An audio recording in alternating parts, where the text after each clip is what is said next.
మీ పరిశుద్ధుడు మాతో కూడా ఉండి మీ మాటను మాకు వినిపింపచేసి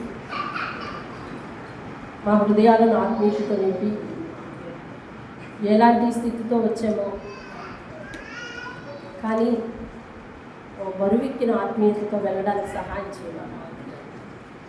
యేసునామంలో అడిగి వేడుకున్నాను.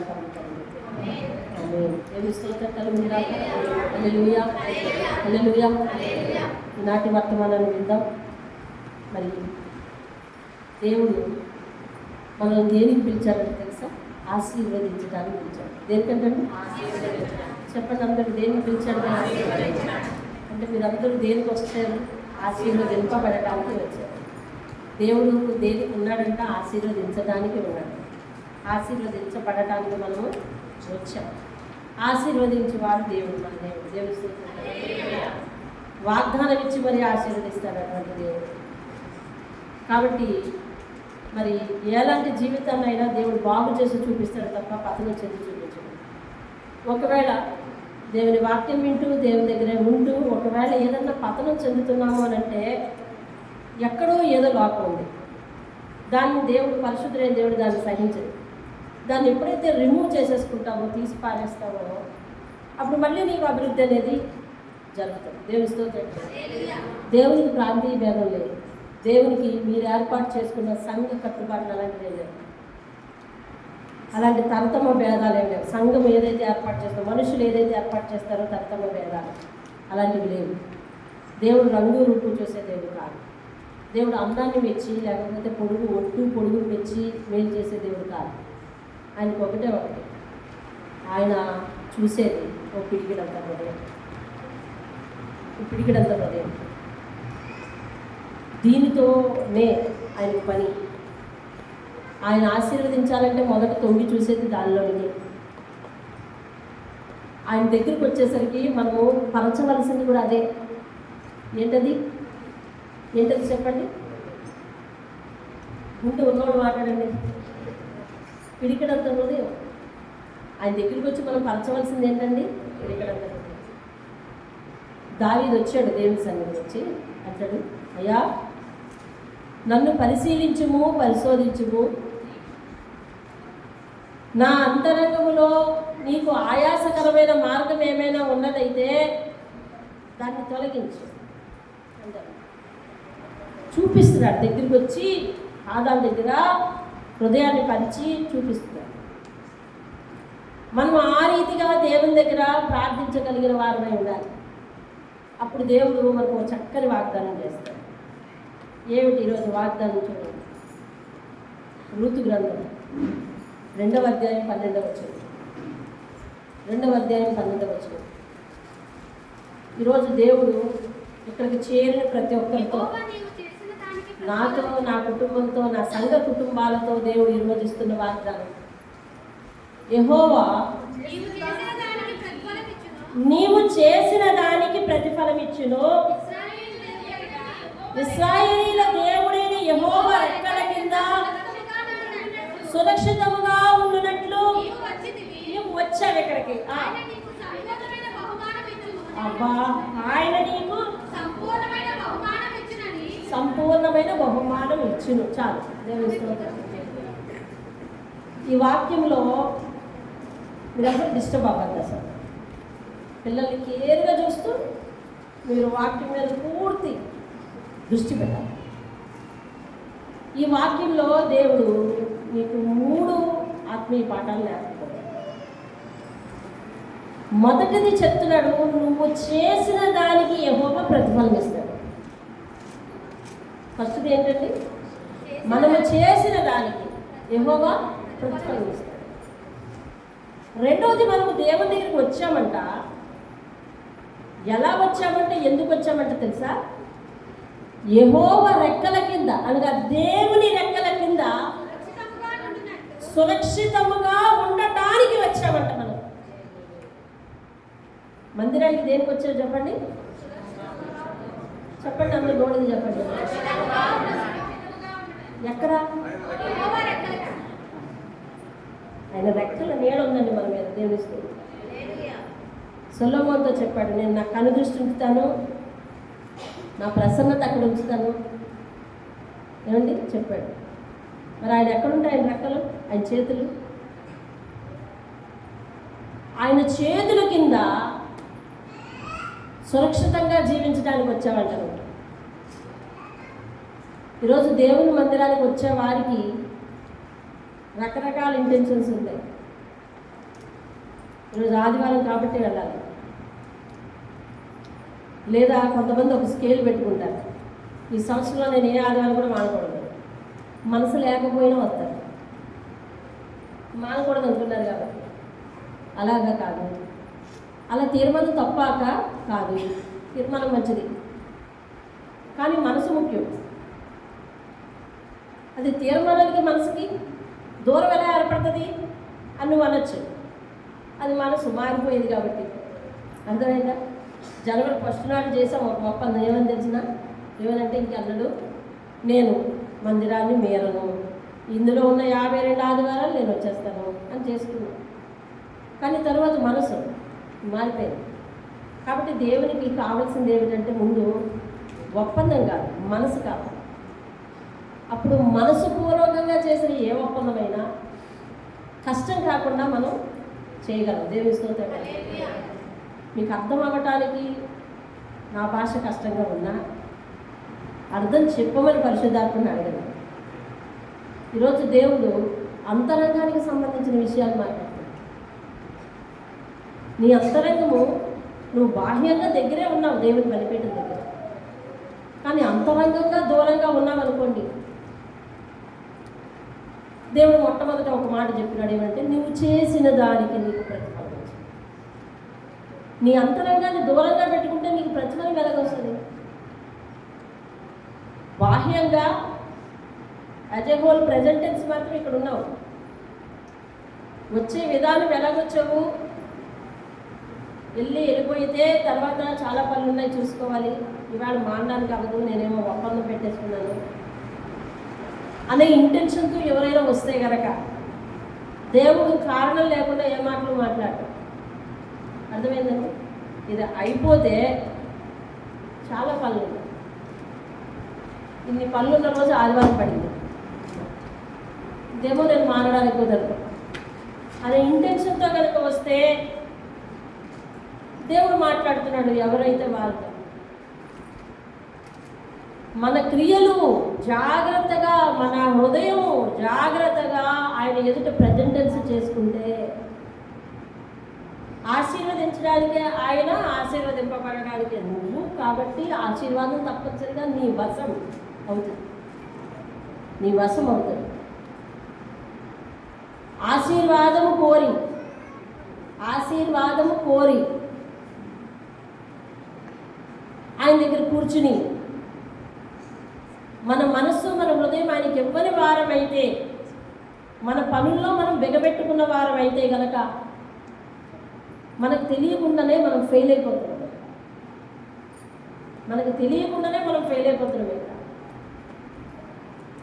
కాబట్టి దేవుని వాక్యము హెచ్చరించే ఆ 3 మాటలు చూడండి. నీవు చేసిన దానికి నీకు ప్రతిఫలం ఇచ్చును, యెహోవా రెక్కల కింద నీవు సురక్షితంగా ఉండుటకు వచ్చితివి, ఆయన నీకు సంపూర్ణమైన బహుమానం ఇచ్చును. దేవుని స్తోత్రం. గబగబా వాక్యం తీసేవారు ఒక వాక్యం తీయండి. యోబు గ్రంథం 34:11 ఒకడు, సామెతలు 12:14 ఒకడు. యోబు గ్రంథము 34 లేదు తీయలేను అనుకుంటే శ్రద్ధగా వాక్యాలు రాసేసుకుని వినండి. 34:11 చదువమ్మా. నీ నరుల క్రియలకు తగినట్టుగా ఫలము ఆయన వారికి ఇచ్చును. ఇంకా అందరికీ వారి మార్గములను బట్టి. అదండి, నీ మార్గమును చూసే దేవుడు, నీ క్రియలను చూసే దేవుడు. ఇక్కడ మీరు ఇందాక చదివిన రూతు గ్రంథంలో ఫస్ట్ వచనం, ఆయన నీ క్రియలకు తగిన ప్రతిఫలం ఇస్తాడు. క్రియలకు తగిన ప్రతిఫలం. ఇది ఇక్కడ వాక్యం ఏం చెప్తుంది? యోబు గ్రంథంలో. రూతు గ్రంథం ఎప్పుడు రాసినారు? యోబు గ్రంథం ఎప్పుడు రాసినారు? ఏమండి? యోబు గ్రంథంలో ఏమి రాయబడింది? నరుల క్రియలకు తగినట్టు దేవుడు వారికి ప్రతిఫలం ఇస్తాడు, వారి వారి మార్గాలను పట్టిస్తున్నాడు. ఏంటండి ప్రతిఫలం? నువ్వు ఎంచుకున్న మార్గం, నీ మనసు ఏ మార్గంలో పరిగెడుతుంది? బాహ్యంగా ఇక్కడ ఉన్నావు, నీ మార్గము, నీ మనసు మార్గం ఏది? నీ మార్గము, నీ మనసు వేరే వేరే మార్గాల్లో పరిగెడుతుందా? లేదా నీకున్న పని ఒత్తిడిని బట్టి దేవుని మందిరంలో కూర్చున్న నీకు ఆ ఒత్తిడే గుర్తొస్తుందా? ఆ యాతనే గుర్తొస్తుందా? లేదా బ్రతుకు కాలం అంతటిలో నీవు బ్రతకడానికి ఏదైతే జీవనోపాధి మార్గాన్ని ఏర్పాటు చేసుకున్నావో, రెండు తీసేలేదు, జీవనోపాధి మార్గాన్ని ఏర్పాటు చేసుకున్నావో అందులో న్యాయం ఉందా? నువ్వు ఇతరులకు తీర్పు తీర్చేటప్పుడు ఏ రీతిగా తీర్పు తీరుస్తావు? ఆ మార్గం ఏది?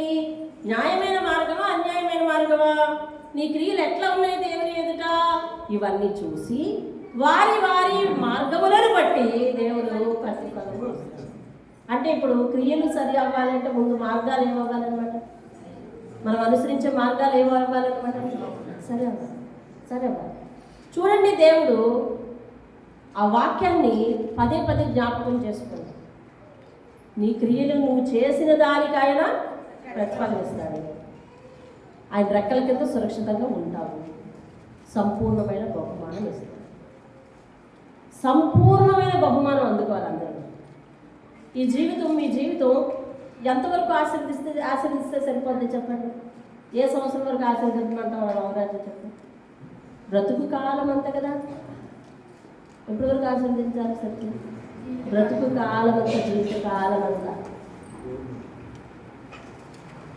ఆశీర్వాదం అనేది ఒక పీరియడ్కి సంబంధించింది కాదు కదా.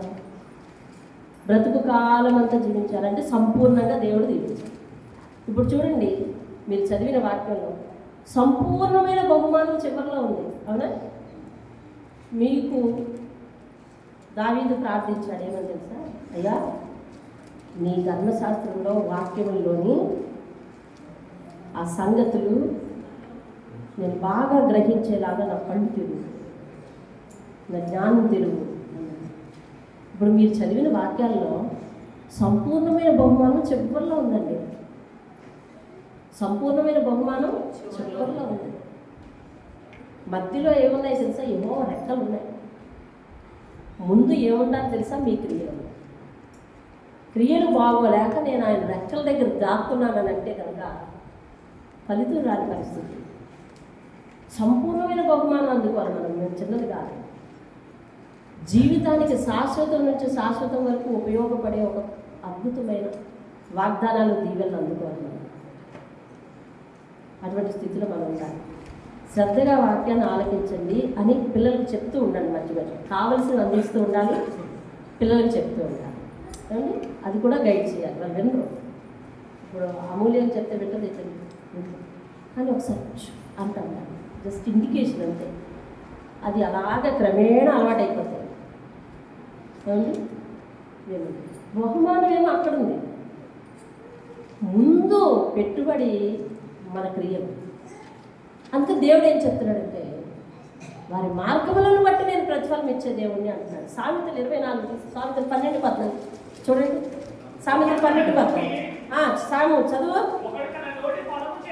ఒకడు తన నోటి ఫలము చేత తృప్తిగా మేలు పొందుతాడు. ఎవరి క్రియల ఫలము చేత వారికి?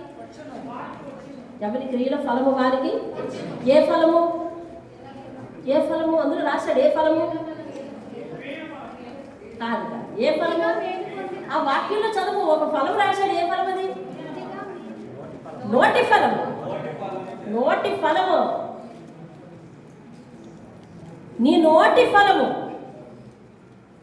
నువ్వు ఎదుటివాని విషయంలో ఏమి నిర్ణయిస్తున్నావో, ఏం పలుకుతున్నావో, ఏం చేస్తున్నావో ఆ ఫలము నోటి ఫలము. నోటి ఫలము. కాబట్టి యాకోబు పత్రికలో ఒక అధ్యాయమే 4 కోసం రాశాడు. నాలుక. మీ అందరికీ నాలుక ఉందా? ఉంది. ఆ నాలుక మీ శరీర అవయవాలన్నింటితో పోల్చుకుంటే చాలా చిన్నదే. కానీ చిన్న నిప్పు పెద్ద అడవిని, పెద్ద అరణ్యాన్ని తగలబెట్టేసినట్లు మీ చిన్న నాలుక పెద్ద దేహాన్ని నరకంలో తీసుకెళ్ళి పడేస్తుంది.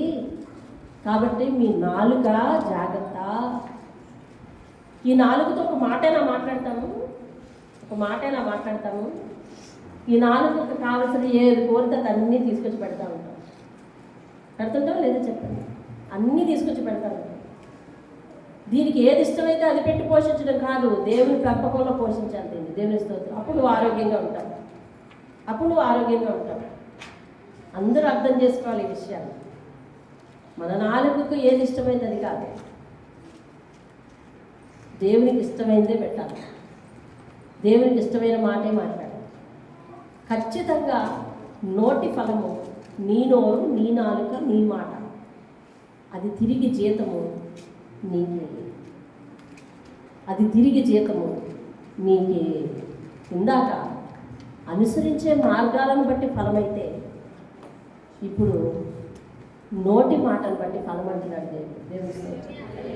క్రియలు సరి చేసుకోవాలి అంటే ఏం క్రియలు సరి చేసుకోవాలి? మనం అనుసరించే మార్గాలు సరి చేసుకోవాలి. మనము చూసి ఒకలాగా చూడక ఒకలాగా బ్రతకకూడదు. తేటగా దేవుని ఎదుట నమ్మకంగా బ్రతకాలి. అది మార్గం. అందుకనే దావీదు అంటాడు, నేను నడిచే మార్గంలో నా త్రోవలల్లా నీ వాక్యాన్ని దీపంగా పెట్టుకొని నడుస్తానంట. అంటే నీ వాక్యం చూపించే మార్గంలో నేను నడుస్తాను. నీ వాక్యం నా పాదాలకు దీపం. కాబట్టి నీ వాక్యము ఎలాగ నడిపిస్తే అలాగ నేను నడుస్తాను. ఆయనకు ఒక కమిట్మెంట్ చేసుకుంటున్నాడు దేవుడితో. వింటున్నారండి? వాక్యం వింటున్నారా? ఒక కమిట్మెంట్ చేసుకుంటాడు దేవుడితో. నీ వాక్యం చూపించే వెలుగులో నేను నడుస్తాను, నా సొంత మార్గంలో కాదు నేను నడిచేది చెప్తున్నాను. దేవుని స్తోత్రం. హల్లెలూయా. మార్గాలను బట్టి ప్రతిఫలం, నోటి ఫలమును బట్టి ప్రతిఫలం, మాట తీరుని బట్టండి. దయ కలిగి మాట్లాడతావా ఇతరుల మీద? జాలి కలిగి మాట్లాడతావా ఇతరుల మీద? ఉన్నదే మాట్లాడతావా ఇతరుల మీద? నీ నోటికి ఏదొస్తే అది మాట్లాడతావా? దేవుని భయంతో మాట్లాడతావా? నాలుగుకు జాగ్రత్త చెప్తావా? నువ్వు పలానాది చేయకూడదు, పలానాది తాగకూడదు, పలానాది తినకూడదు, పలానాది పలకకూడదు అని చెప్తావా? నీకున్న కట్టుబాట్లు నీ నాలుగుకు వర్తించవా? నీ నాలుక నీది, నీ నోట్లో ఉంది. కాబట్టి ఖచ్చితంగా దానివల్ల వచ్చు ప్రతిఫలం నువ్వే అనుభవించి తీరాలి. కాబట్టి చాలా జాగ్రత్తగా ఉంచుకోవాల్సిన అవయవములు నాలుక. చాలా జాగ్రత్తగా ఉంచుకోవాల్సిన అవయవాలు కాళ్ళు, మన మార్గాలు, నడిచే మార్గాలు, నిర్ణయించే మార్గాలు. ఇక చూడండి ఒక మాట, యోబు గ్రంథం, యెషయా గ్రంథం 3:10.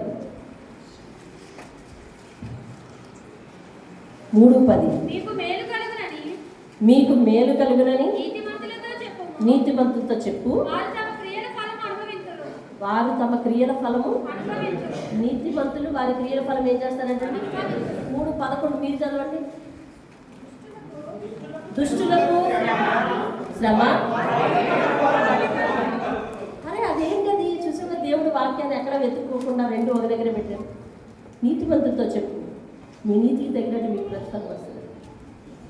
దుష్టులకు శ్రమ అని చెప్పు, వారి క్రియలు తగిన ప్రతిఫలం. ఎందుకని? వారి మార్గాలు మంచివి కాదు కదా, వారి మాటలు మంచివి కాదు కదా. ఇందాక దేవుడు ఏం చెప్పాడు? మార్గములను బట్టి, మాటను బట్టి. గుర్తుపెట్టుకుంటారా? వాక్యాల అడ్రస్లు గుర్తక్కర్లేదండి.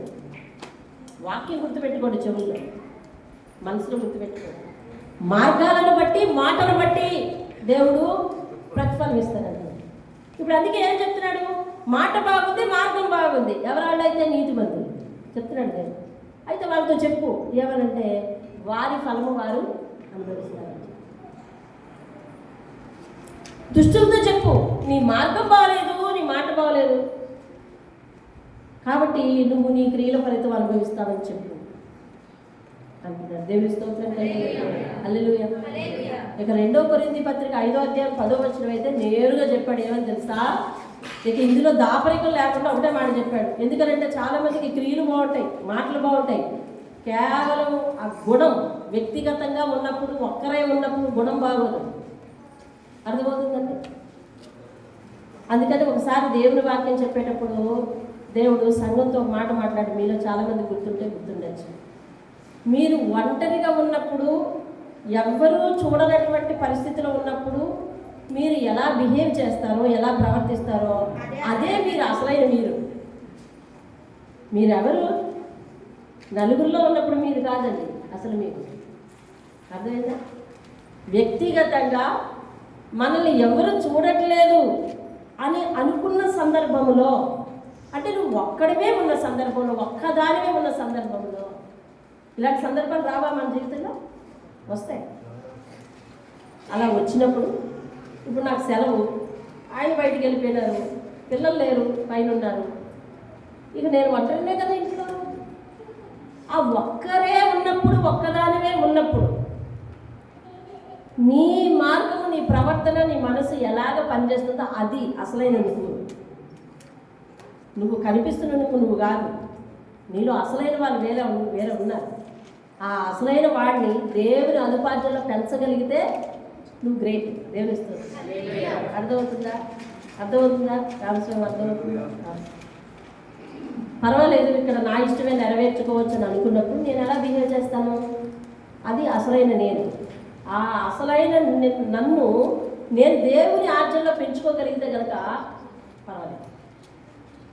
అందుకని 2 కొరింథీయులకు రాసిన పత్రిక కొత్త నిబంధన ఎప్పుడు కూడా అందరికీ అందుబాటులో ఉంటున్నట్టు చక్కగా అర్థమయ్యేటట్టు చెప్పేదండి.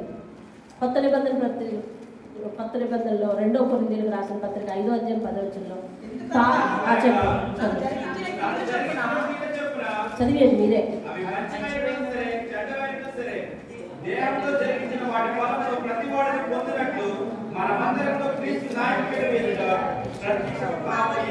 అది దేహంతో జరిగించిన ప్రతి క్రియ, అది మంచివైనా సరే చెడ్డమైనా సరే,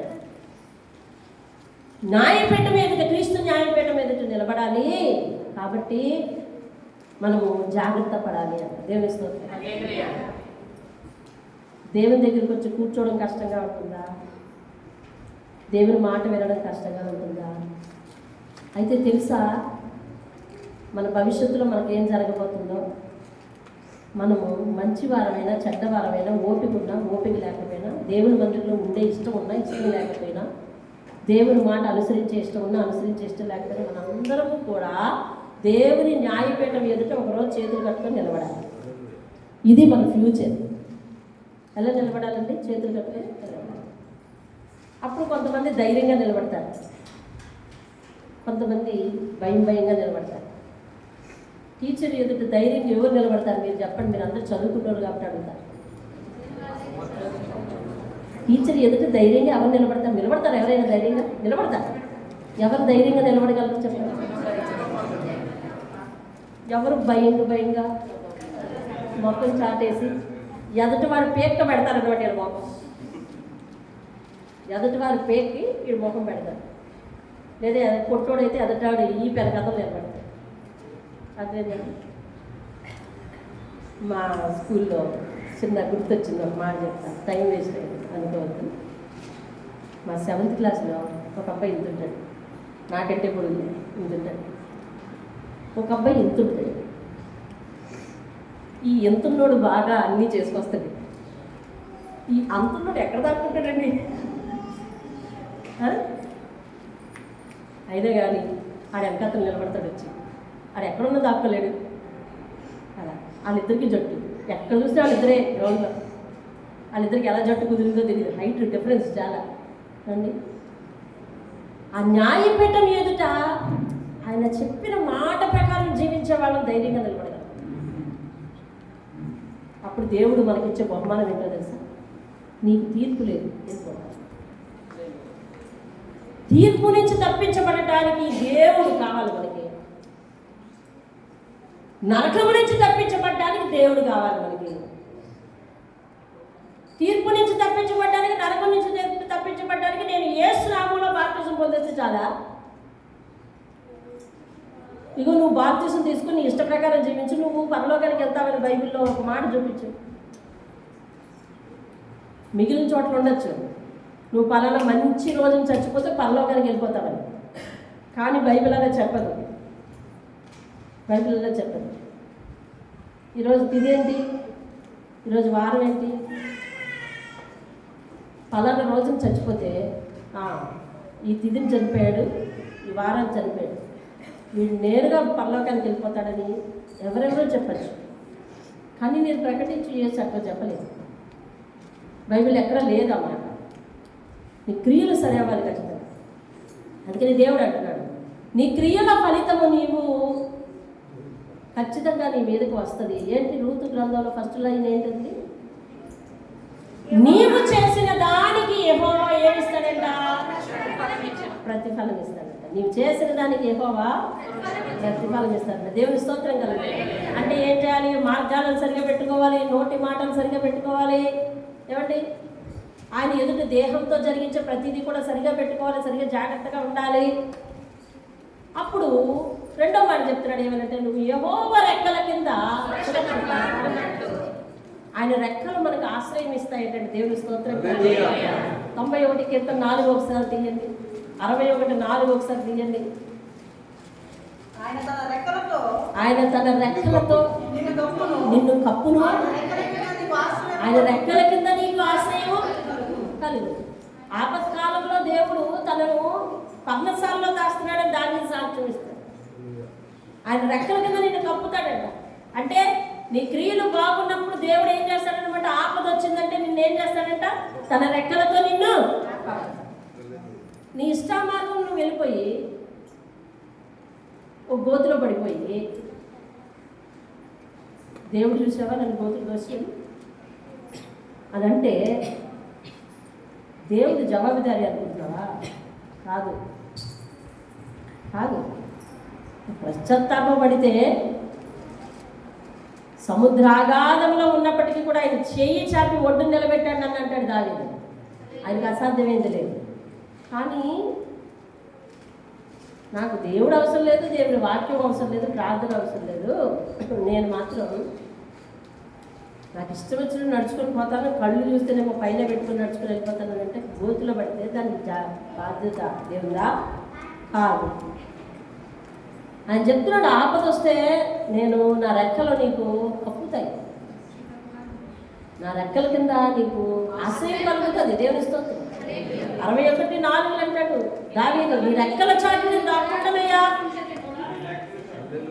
దావీదుకి ఎన్ని కష్టాలు వచ్చినాయి? దావీదుకి ఎన్ని కష్టాలు వచ్చినాయి? చాలా కష్టాలు వచ్చినాయి. అసలు అరణ్యంలో తలదాచుకున్నాడు. ఎక్కడైనా దావీదు గురించి రాసినప్పుడు ఒక సింహం కరవడానికి వచ్చేసింది, తప్పించుకున్నాడు. ఓ తేలు పుట్టేసింది, ఏమంటే ఓ జరి పుట్టేసింది. ఇలాంటివి చదివారేంటండి? మీరు చదివారా? లేదు. అంటే అతడు అరణ్యంలో ఉన్నప్పటికీ కూడా తన ఊహ ఏంటో తెలుసా? నేను ఆయన రెక్కల కింద ఉన్నానని ఊహ. దేవుని నా క్రియలు దేవుని ఎదురు నమ్మకం ఉన్నాయి. నేను ఏ పాపం చేయలేదు, నేను ఎవరికి అన్యాయం చేయలేదు. ఆయన ఎదుట నా మాటను, నా పనిని, నా భక్తిని నేను జాగ్రత్తగా ఉంచుకున్నాను. నా లాంటి వానికి దేవుడు తన రెక్కల కింద ఆశ్రయం కల్పిస్తాడు. అయ్యా నాకు ఇప్పుడు ఆపద ఉంది, నీ రెక్కల చాటును దాక్కుంటానయ్యా నేను అన్నాడు. దేవుని స్తోత్రం.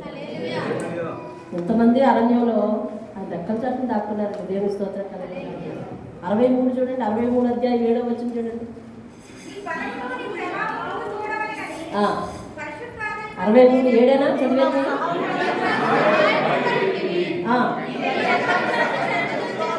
నీ రెక్కల చాటున నేను శరణు చచ్చి ఉన్నాను. దేవుని స్తోత్రం కలుగునుగాక. అయ్యా నేను నీ రెక్కల చాటును దాక్కుంటానయ్యా, నీ రెక్కలే నాకు శరణ్యం, నీ రెక్కలే నన్ను దాచాలి అంటున్నాడు. సమయం అవుతుంది చూడండి, త్వరగా చూద్దాం. 57 అధ్యాయం 1వ వచనం కీర్తన. నన్ను కరుణింపుము, యెహోవా నన్ను కరుణింపుము. ఈ ఆపదలన్నీ తొలగిపోయే వరకు కూడా నేను రెక్కలు లేడనా? అయితే ఇప్పుడు దావీదు దేవుని రెక్కల ఆశ్రయం చేసుకున్నందుకు పాడైపోయాడా, వర్ధిల్లాడా? అందరి సమాధానం చెప్పాలి. మనం ముగింపుకి వచ్చేస్తాం. వర్ధిల్లాడు. ఎందుకు వర్ధిల్లాడు తెలుసా? అతను రెక్కలు లేడం రాకముందు ఆయన క్రియలు బాగున్నాయి. అంటే పాపి ఆయన రెక్కల కిందకు వస్తే ఆశ్రయం ఇవ్వడా? ఇస్తాడు. ఎప్పుడు? వాక్యం తెలియని సందర్భంలో.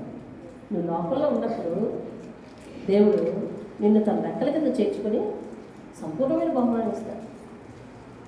కానీ మన క్రియలు బాగుండాలి. మనం ఎంత వాక్యం చదివి మనకి దైవల హృదయం లేకపోతే, మనం ఎంత వాక్యం చదివి మన నీతి గల సంపాదన లేకపోతే, మనం ఎంత వాక్యం చదివి మన మాటల్లో కరుణ, జాలి, దయ, దాక్షిణ్యం లేకపోతే, కరుణా కటాక్షములు కలిగిన దేవుని రెక్కల కింద ఎలాగా ఆపదొస్తే దాక్కుంటాం?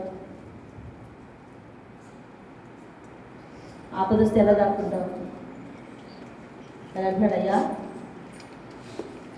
దావీదు మనసు మంచిదే, దావీదు మంచి పని చేశాడు, ఎవరిని అన్యాయం చేయలేదు కదా. చేశాడా? అతను అరణ్యంలోకి వెళ్ళక ముందు అతని పరిస్థితి చెప్పండి. మీరు ఏమన్నా పాపం చేశాడా? ఏమైనా చేశాడా? చేయలేదు. అయినా కానీ అతను కష్టాలు వచ్చినాయా లేవా? మరి ఇవాళ కష్టాలు వస్తే దేవుని దగ్గర నిర్లక్ష్యం చేస్తావే నువ్వు? చెప్పండి. కష్టాలు వస్తే దేవుని నిర్లక్ష్యం చేస్తావే? దేవుడా నీకు లోనువా? కాకూడదు కదా. మన కాల సమయంలో ఏంటి వాక్యం చదివాడు, వాక్యం మాట్లాడుతున్నాడు దేవుడు? దేవుని శక్తిని, దేవుణ్ణి తక్కువ అంచనా వేయకూడదు. కష్టాలు వస్తే దేవుని మీద అడుగుతావు. Is there any way? ఇంకో దారి ఉందా? దేవుడు కాక వేరే దారి ఉందా? మరి లేనప్పుడు దేవుడి మీద అడుగుతావే, నిన్ను సృష్టించిన వారి మీద అడుగుతావే. ఆయన అంటున్నాడు, ఏమని అంటున్నాడు తెలుసా దావీదు? ఒక దేశానికి మేలు చేసి, ఒక రాజుకు మేలు చేసి, వాళ్ళు ఎవరో దావీదుని బాగా పొగిడారంట. వీడికి పోయేకాలం వచ్చింది. ఎవరికి? సౌలుకి. వాడు కక్ష పెట్టుకున్నాడు. ఇంకా వెంటనే ఇతని కష్టాలు మొదలైంది. ప్రాణం దాచుకోవడానికి అరణ్యంలోకి వెళ్ళిపోయాడు. దావీదు అంటూ ఉన్నాడు, ఏమనుకుంటున్నాడు తెలుసా? నీలాగా ప్రశ్నించలేదు, నాలాగా ప్రశ్నించలేదు, నాకెందుకు కష్టాలు రావాలి? వాళ్ళు ఏం చేస్తారని వాళ్ళకి మేలు చేస్తావు నువ్వు? ఇలా ఉండొద్దు మన ప్రార్థన, ఇలా ఉండొద్దు మన ప్రార్థన. వాళ్ళు భక్తిగా లేకపోయినా వాళ్ళకి మేలు చేస్తున్నావు, నేనేం చేశానని నాకు ఇలాగా అన్యాయం చేస్తున్నావు అని అడగకూడదు. దావీదు ఏమంటున్నాడు తెలుసా? ఇన్నికి అతను తప్పు లేకుండా అతను అరణ్యంలోకి వచ్చిన తర్వాత, ప్రాణాలు అరచేత పట్టుకొని వచ్చిన తర్వాత ఏమండి వచ్చాక అంటా ఉన్నాడు, ఈ ఆపదలన్నీ తొలగిపోయే వరకు నీ రెక్కల చాటునే ఉంటానయ్యా. తెలుస్తోందిరా? ఈ ఆపదలన్నీ తొలగిపోయే వరకు ఎక్కడ ఉంటానో నేను నీ రెక్కల చాటునే ఉంటాను. నాకు ఆపదలు కలిగిస్తావా? నేను చేసిన తప్పేంటి? చిన్నప్పటి నుంచి ఒకటే వజంగా నేను ఆ స్లింగ్ పట్టుకొని, ఏంటది అదేదో వాయిద్యం పట్టుకొని, సితార పట్టుకొని, నేను ఎక్కడ కూర్చుంటే అక్కడ గొర్రెలు మేపేసి నిన్ను స్తుతిస్తానే ఉన్నందుకు పెద్ద అయిన తర్వాత నాకు ఇదా బహుమానం అని దేవుడి మీద విసుక్కున్నట్టుగా ఎక్కడైనా చదువుతావా నువ్వు? మరి ఎందుకు నీకు వస్తుంది దేవుని మీద నిర్లక్ష్యం? దేవుని మీద అలసత్వం ఎందుకు వస్తుంది మనకి? అసలు దేవుని ప్రశ్నించే తెలివితేటలు ఎక్కడి నుండి వస్తున్నాయి మనకి బుర్రకి? దావీదు అంటున్నాడు, ఆపదలన్నీ తొలగే వరకు నీ రెక్కల చాటునే ఉంటా. దేవుని స్తోత్రం కలిగినాడు. అదే ఆది యందు భక్తులందరూ కూడా భోజనం జరుగుతుందా లేదా, ప్రాణం దక్కించబడిందా లేదా అని రెండే చూసుకున్నారు. మనం ఈ రెండూ మనకు దక్కుతున్నాయి అని అంటే ఆయన రెక్కల నీడ మన మీద ఉందన్నమాట గుర్తించారు. చాలా అంటే వాళ్ళు ఏమంటారు తెలుసా? అల్ప సంతోషులు అంటారు. దేవుస్తారు అధికమైన విశ్వాసులు ఆయన. దేవుస్తారు వాళ్ళు ఎవరండి? వాళ్ళు అధికమైన విశ్వాసులు, అధిక విశ్వాసం కలిగిన వాళ్ళు, విశ్వాస వీరులు అనొచ్చు వాళ్ళు. వాళ్ళు విశ్వాస వీరులు, అల్ప సంతోషులు.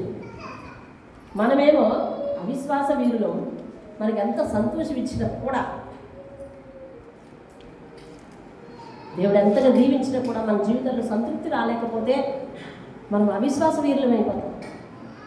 అలనాడు భక్తులందరూ కూడా నోటికి ఉప్పు వెళ్ళిందా లేదా, ప్రాణం బాగుందా లేదా, ఈ రెండు చూసుకొని వాళ్ళు ఒక సర్టిఫికేట్ చేశారు దేవుడు. ఏం తెలుసా? అయ్యా నీ రెక్కల నీడ నా మీద ఇచ్చావు ప్రభువా అన్నారు.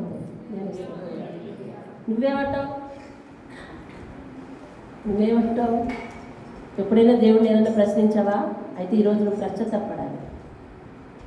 ఎప్పుడైనా దేవుడిని ఎందుకయ్యా నా జీవితంలో చేశాను, నేను నీకు ఏం చేశానని అని ఏమైనా ప్రశ్నించావా? ప్రశ్నిస్తే నువ్వు ఇవాళ పశ్చాత్తాపడాలి. రేపొద్దున దేవుడు నిన్ను దీవించిన తర్వాత సిగ్గుపడాలి. అంతే కదా, సిగ్గుపడాలి. నా యజమాని కట్టినాకుండా అన్నాను, అతను నన్ను పిలిచి బహుమానం ఇస్తే నేను సిగ్గుపడాలా లేదా? మనసులో నొచ్చుకోవాలా లేదా? నొచ్చుకోవాలి. ఏమండి, దేవుని వాక్యం చెప్తుంది, వాళ్ళ జీవితాల్లో కష్టాలు వచ్చిన ప్రశ్నించలేదు, అయితే వారికి సంపూర్ణమైన బహుమానం దేవుడు ఇచ్చాడు. దేవుని స్తోత్రం. వారి క్రియలు మంచిగా చేసుకున్నారు. వారేమో రెక్కల కింద జీవించడానికి వచ్చారు. సురక్షితంగా జీవించారు. ఎలా జీవించారండి? సురక్షితంగా అంటే ప్రతి గదికి ఏసీ. ఇవాళ సురక్షితం అంటే అది చేతి నిండా డబ్బులు కదా సురక్షితం అంటే. ఇందా చెప్పా కదా, వాళ్ళ విశ్వాస వీరులు అల్ప సంతోషులు. సురక్షితంగా జీవించారు. దేవుని స్తోత్రం. వాళ్ళ జీవితంలో సురక్షితం అంటే ఒకటే, పూటకు అన్నం రావడం అంతే. అరణ్యంలో వాళ్ళ కంటిన్యూ నిద్ర లేదండి, కానీ వాళ్ళ అక్కడ మాట చెప్తున్నారు. ఏమని తెలుసా? నన్ను కరుణించి ఆపదలు తొలగిపోయే వరకు నీ రెక్కల కిందే ఉంటాను, జాగ్రత్తగా కాపాడేయాలి. హల్లెలూయా.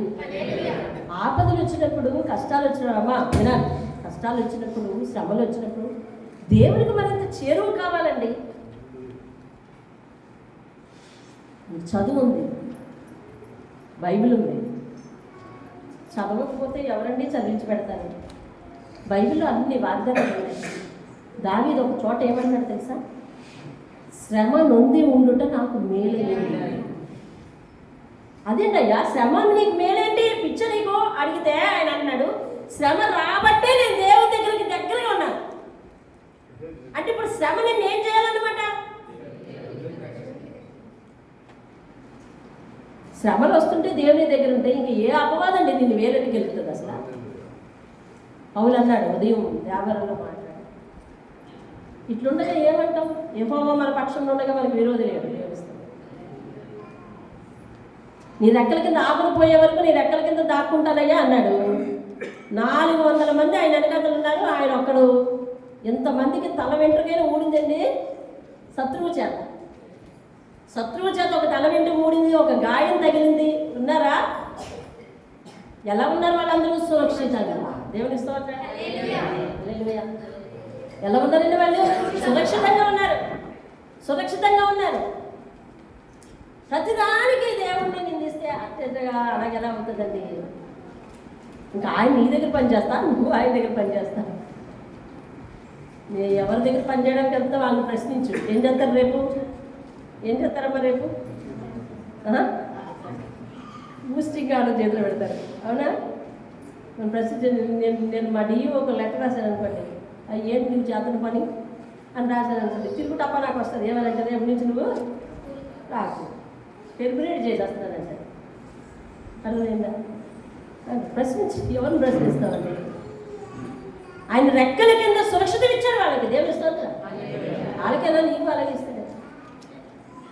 అసలు ఈ వాక్యం ఎవరి విషయంలో చెప్పబడింది? పాయింట్కి వచ్చేద్దామండి.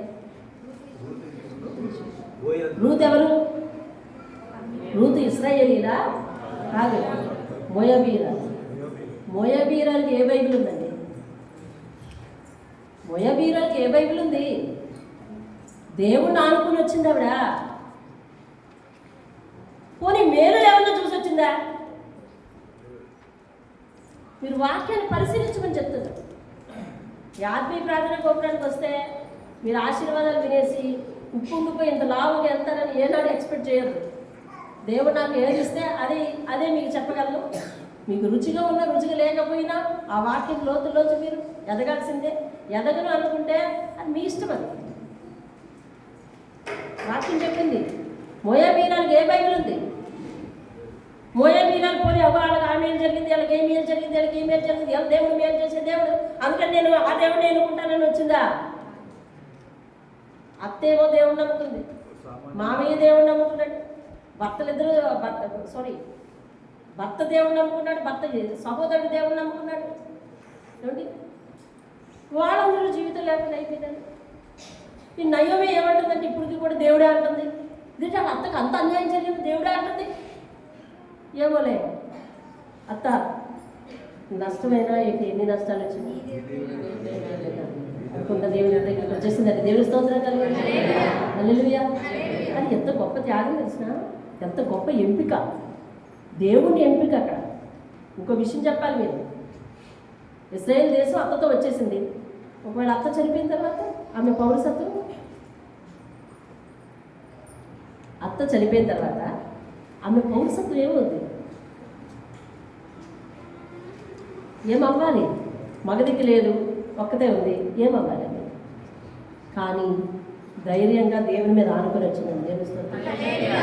అరే నీకు లాభాలు ఇస్తున్నా, మేలు చేస్తున్నా, స్వస్థపరుస్తున్నా, లేదా ఎప్పుడో ఒక నష్టం వచ్చిందని, ఎప్పుడో ఒక బాధ వచ్చిందని, ఆ బాధ కొద్ది రోజులు ప్రొలాంగా ఉందని నువ్వు దేవుణ్ణి ప్రశ్నించి దేవుని దగ్గర అలసత్వంగా ఉంటే అది ఎలా అవుతుంది? ఏ బైబిల్ చదవలేదు, ఏ సువార్త వెళ్ళలేదు, ఏమైనా మేలు చూసిందంటే అది లేదు, దేవుని ఎన్నుకొని వచ్చిందంతే. వారికి ఉన్న అల్ప సంతోషం నీకు ఎందుకు ఉండట్లేదు? మనకి ఎంత బైబిల్, ఎన్ని వర్తమానాలు, ఓహో ఎంత వివరణ, గంటే వాక్యం చెప్తారనుకుంటే గంటన్నారా? ఈ వివరణలన్నీ ఏమైపోతున్నాయి? విశ్వాసం పెరగకుండా. తెలుసా, నువ్వు లోపల ఇంకా జీవిస్తున్నావు కాబట్టి దేవుని పాఠాలు నీ హృదయంలో నిలవ ఉండట్లేదు. అందుకనే ముందు క్లియర్ఫై చేయాలి ఏమిటి? క్రియలని. ప్యూరిఫై చేయాలి ఏమిటి? క్రియలని. వెరిఫై చేసుకోవాలి ఏమిటి? క్రియలని. ఎంత శక్తివంతమైన వాక్యం విని నీ హృదయం ఎందుకు నిలబడట్లేదు? విశ్వాస శక్తులు ఎందుకు పడిపోతున్నావు? కష్టాలు వచ్చినప్పుడు ఎందుకు దేవునికి దూరంగా జరుగుతావు? ఎందుకు అంటే నీకు ఇంకా లోకపరమైన అలవాట్లు, లోకపరమైన ఆలోచన ఏదైనా ఉంటే మరి దేవుని పాఠం ఎలా ఇవ్వడుతుంది నీ హృదయంలో? ఉండడానికి వీల్లేదు. దేవుని స్తోత్రం. You must purify our activities అండి. మన క్రియలను మనము ప్యూరిఫై చేసుకోవాలి. దేవుని స్తోత్రం కదా. అప్పుడు ఆశీర్వదించమని దేవుని అడగాలి. సురక్షితంగా ఉంటాం, సంపూర్ణమైన బహుమానం ఇస్తాడు దేవుడు. దేవుని స్తోత్రం కలుగుతుంది. హల్లెలూయా. అది చూడండి, హెబ్రీయులకు రాసిన పత్రిక 6వ అధ్యాయం 10వ వచనం. చాలా ఉన్నాయి, కానీ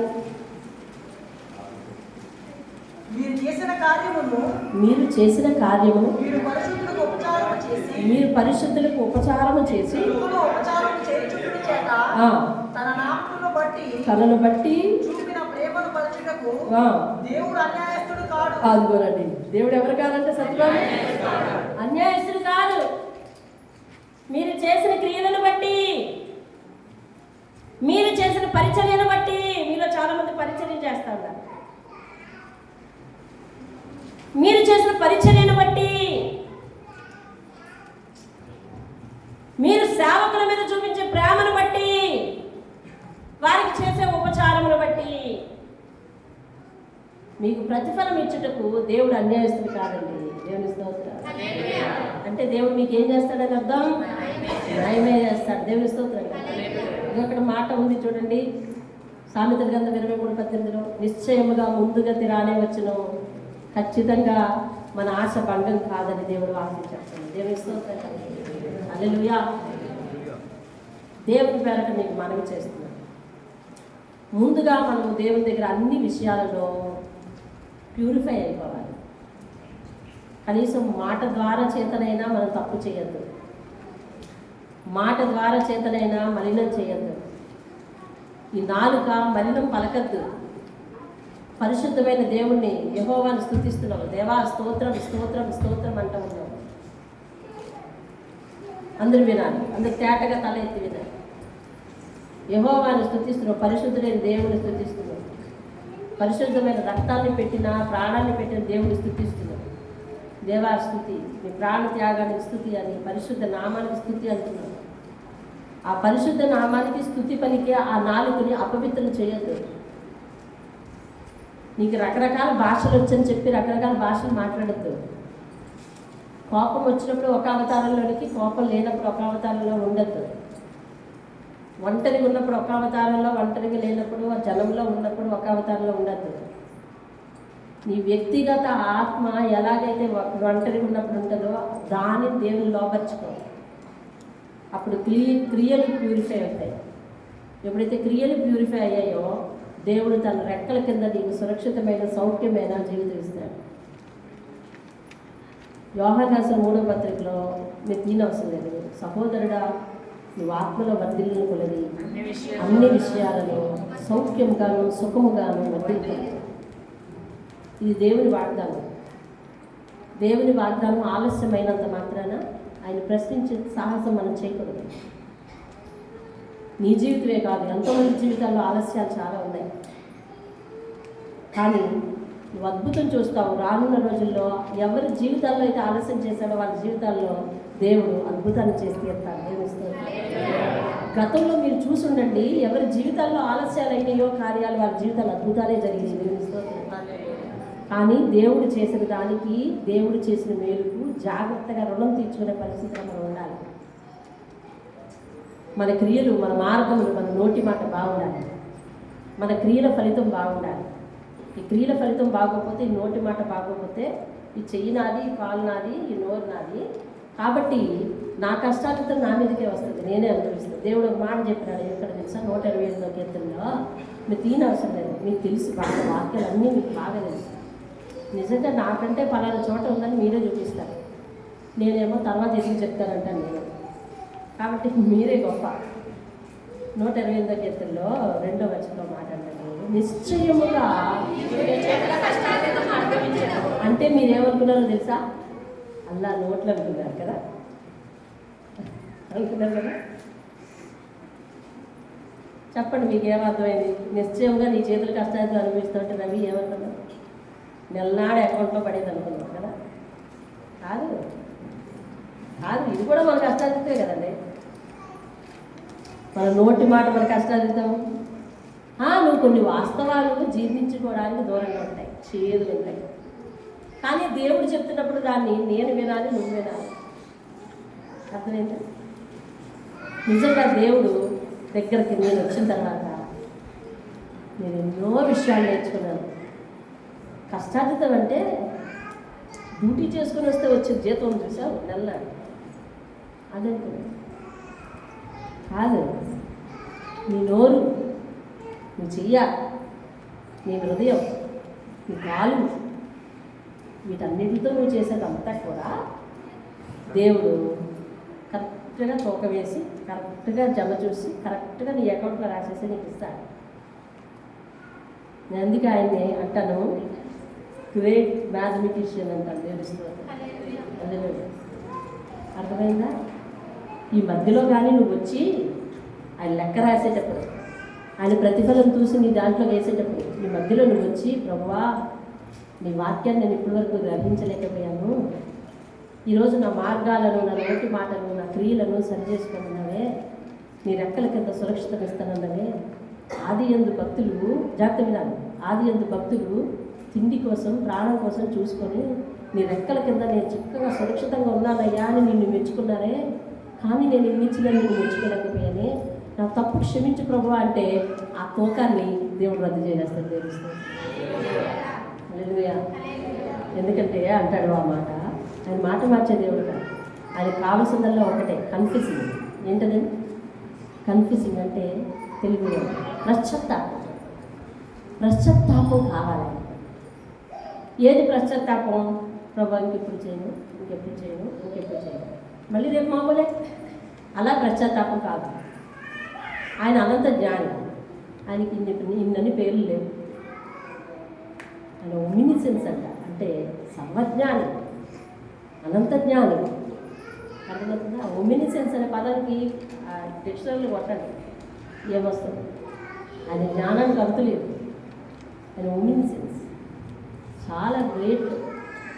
తెలివితేటలు ఆయన ఉన్నాయి. అర్థమవుతుందా? కాబట్టి ఈరోజు పశ్చాత్తాపం తాత్కాలిక పశ్చాత్తాపం కాదు. జీవితకాల సమర్పణ ఇవ్వగలిగితే ఎవరైనా వాళ్ళని దేవుడు శాశ్వతంగా దీవించు దేవుడు అయినాడు. దేవుని స్తోత్రం. హల్లెలూయా.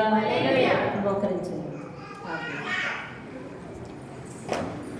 సంపూర్ణమైన బహుమానం. దేవుని స్తోత్రం. మొదట నీకు కలిగినది కొద్దిగా కావచ్చు, తుదకు మహాభివృద్ధి పొందుతాం.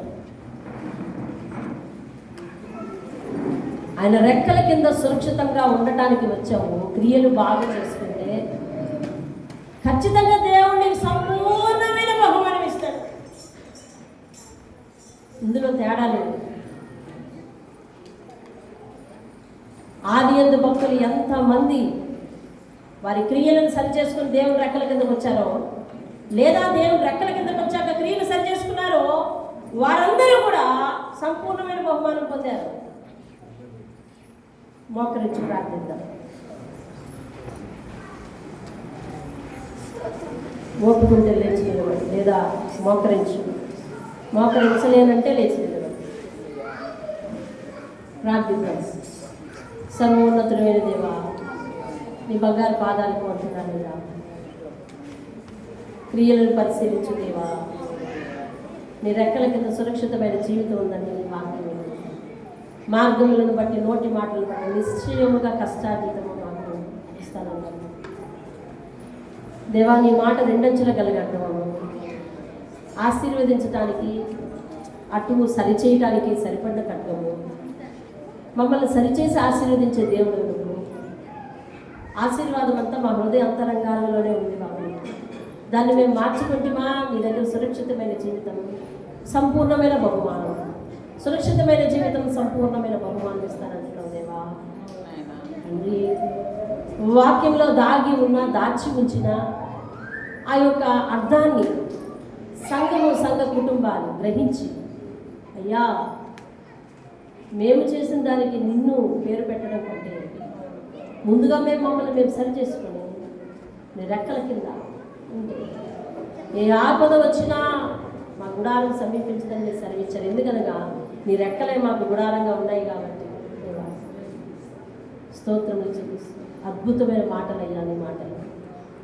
ఏ అపాయము నీ గుడారం సమీపించదంటే మేము తప్పు మార్గాల్లో నడిచి మా నోటిని శుద్ధి చేసుకోకుండా, మా హృదయాన్ని శుద్ధి చేసుకోకుండా మా గుడారంలో వెళ్ళి ఉంటే ఆపద రాదని కాదు నాయన.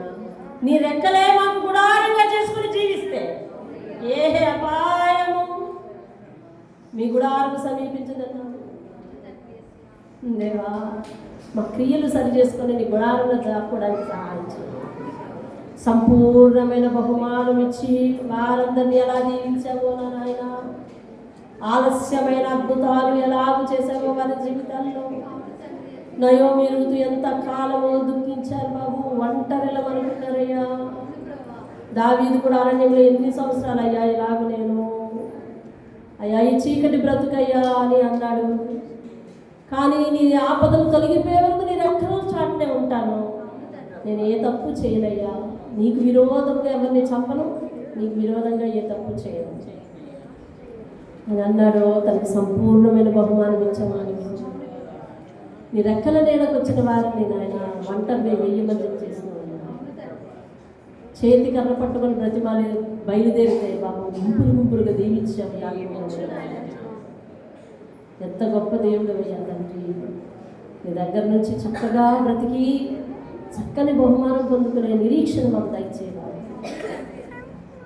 మీ మీద అలిగే మనస్తత్వం మాకు, ఒక కుమారుడిగా అలిగి ఉంటే, ఒక కుమార్తెగా ఎవరైనా నీ మీద అలిగి ఉంటే వారి హక్కును చేర్చుకొని ఈరోజు నీ ప్రేమను వారి మీద చూపించాలని నమ్ముతుంది. సహాయం చేయండి.